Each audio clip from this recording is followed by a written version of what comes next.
It was around this time last summer that the alarming headlines began about homeless encampments sprouting up around the city, threatening New York's quality of life and reflecting poorly on Mayor de Blasio's management. Those were the headlines. A year later, the reality is the city has changed the way it structures homeless services.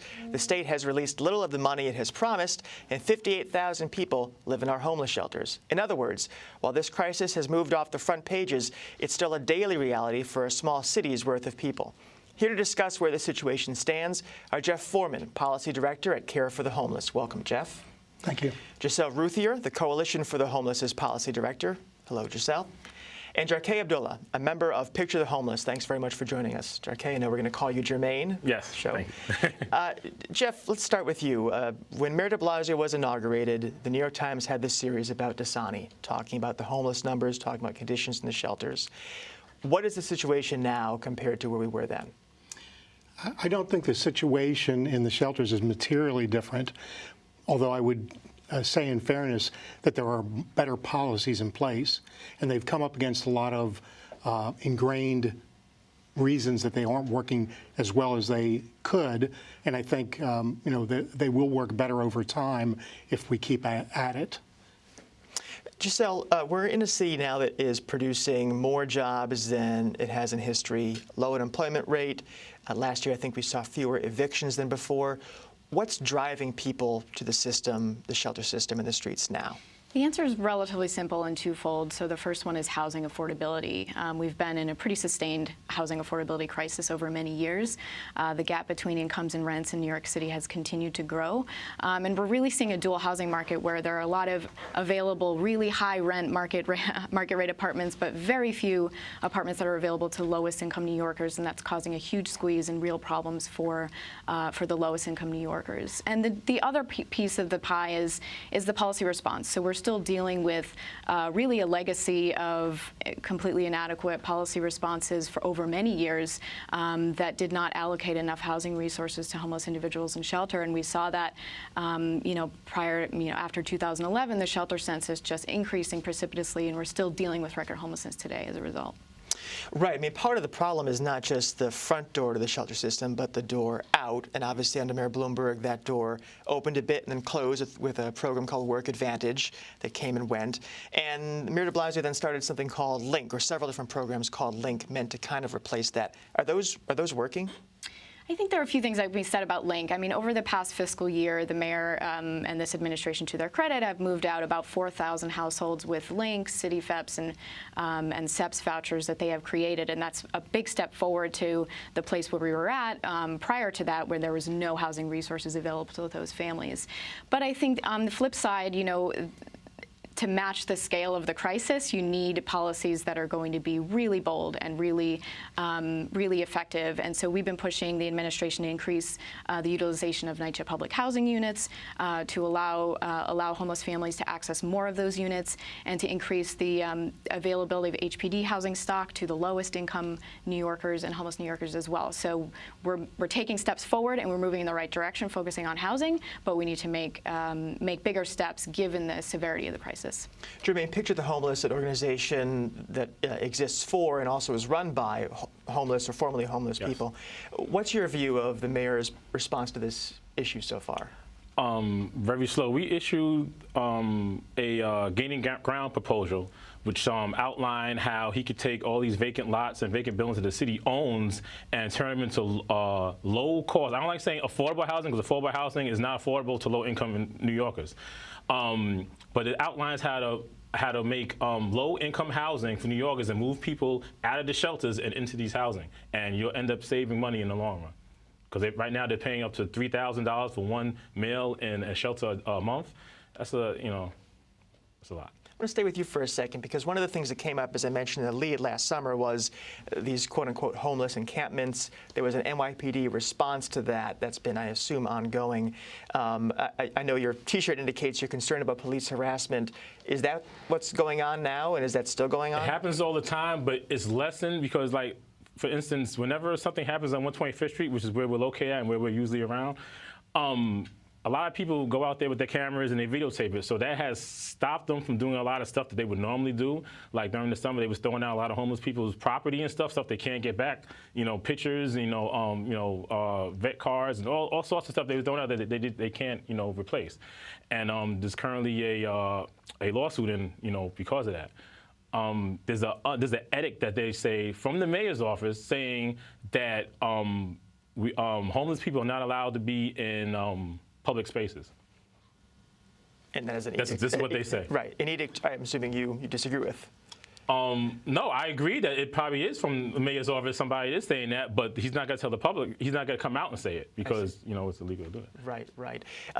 Moving to the top level, one big change in the past few months is the mayor announced kind of a restructuring that DHS was basically going to be folded into the Human Resources Administration, which operates most of the city's safety net.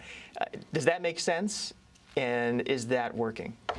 I think, like many, probably most advocates, I feel as long as Steve Banks is there as the Commissioner of Social Services over these two departments that are folded in together, we feel pretty confident about that. But as an institutional matter, if it were a different administration with a different administrator, that could be really problematic.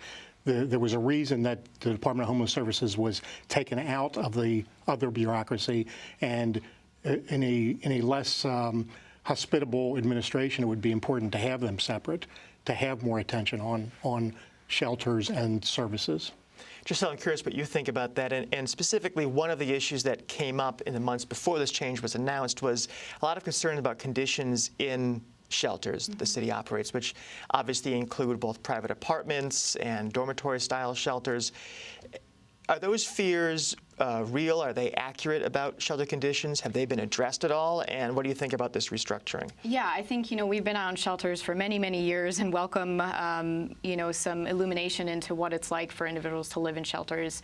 I think the biggest thing in addressing shelter conditions is not only to point out what's happening, but to provide resources to fix those conditions. And so we need to make sure that when we illuminate what's happening, and particularly with the cluster site units and some of the family shelter units that are subject to sort of less oversight, have more of those conditions issues that we've seen, that we need to make sure that we're providing capital dollars to fix those issues and not just saying, hey, this is a problem, but we need to fix that. With respect to the restructuring, I think, any time that agencies communicate when they're serving the same people is a good thing. Like Jeff said, we have a lot of faith in Steve Banks. He's been an advocate for the homeless for many years. I think a lot of their reforms are ongoing, so we're going to keep monitoring that. They've put forth a pretty significant plan to change some things. A lot of them are longer term, so we're going to keep looking at that and make sure that it's moving in the right direction.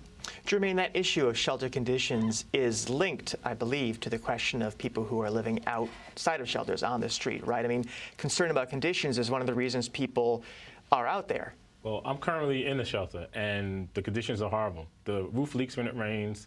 The rooms don't get cleaned. They want us to clean our rooms. They have maintenance do it, but the rooms don't get cleaned. It's terrible. Maybe once a month they might come around and decide to do it. The bathroom, the showers don't get cleaned properly. It's a mess. How about personal safety? It depends on, it's a touch and go. It depends on who they transfer to the shelter at any one time. It depends on who's working at any one time. I mean, like regular security, they're not jumping into something if something's going down, because they don't want to get hurt, and a lot of times they're not around when something will go down. The people just wait for them to go somewhere else, and then something will happen. DHS monitors the door. Some of them, all right, some of them take the job to their head. Like, they get like really crazy with their job, with DHS police. Come on now. We have a tendency, we being the media, to talk about the homeless as a monolith, when obviously there are a lot of different reasons and a lot of different stories there. And, many people, as you mentioned, are homeless because they can't afford rent. It's a pretty simple math equation any of us could face. Others do have mental health issues, substance abuse issues, and that's where supportive housing fits in. And there have been, I think, some positive developments on that front, right? Yeah, I mean, there's a lot to report on supportive housing. I mean, last fall, the mayor made an initial commitment and stepped forward and said we're going to do 15,000 units of supportive housing over the next 15 years. That was really remarkable. It's sort of the biggest commitment to supportive housing made by any mayor.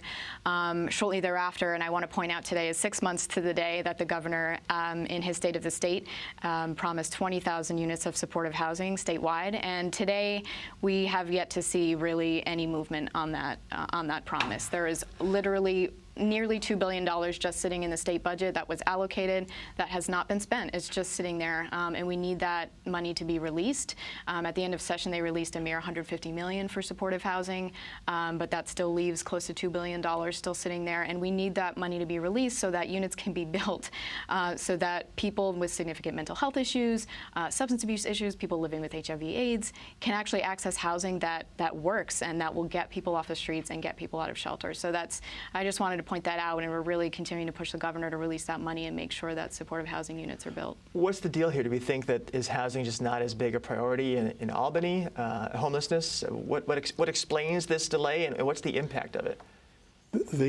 It's inexplicable why they haven't moved more quickly. There is certainly a bureaucracy and a procedure in Albany that's a little hard to understand. But the fact that they, as Giselle said, that they have appropriated $1.9 billion and then made it dependent upon the negotiation of a legal document, a memorandum of understanding that would be between the legislative leaders and the governor, that they seemingly, at least up to this point, have not been able to accomplish. So the money is just sitting there. That's for 6,000 units over 5 years, which is really important. If we could get 6,000 units up and running of supportive housing for people who need it with support services wrapped around it, that would be a major step. But every day that goes by is another day that we didn't start on that program. And even the $150 million is somewhat problematic at this point. So it's really important. You know, one of the things that brings up, I think, is the scale and the timing of these kinds of issues. The 15,000 units that the mayor has for the city and the 15,000 units that the governor has promised to the city are over a 15-year period, which is really a long time. The city's commitment is 250 units in the first year and 250 units in the second year. And these are great programs. They're great promises, but we really need the scope and the timing to be equal to the problem. That brings us to a great topic, I think, with a few minutes left to touch on, is we often focus on the shelter numbers as a sign of how this problem is faring. But to some degree, those reflect the fact that the city has this, legal commitment to provide housing for people. So maybe that's not a way to judge whether there's success or failure. Jermaine, let's start with you. 5 years from now, what will success look like or progress look like on homelessness in New York? Closing down some of these shelters, turning some of these cluster sites back into rent-stabilized apartments, and that's all a plus. Giselle, what about you? What are you looking for? Yeah, I think that's right. I mean, we want to look at actually moving people out into permanent affordable housing, utilizing resources that we have, NYCHA, Section 8, HPD resources. But even if the shelter census sort of stays going up in the short term because people are coming in off the streets, that's a good thing. So we want to make sure that people are getting the services they need, they're gaining access to safe, quality emergency housing if they need it, and that they're being given access to permanent affordable housing and supportive housing for those that need it.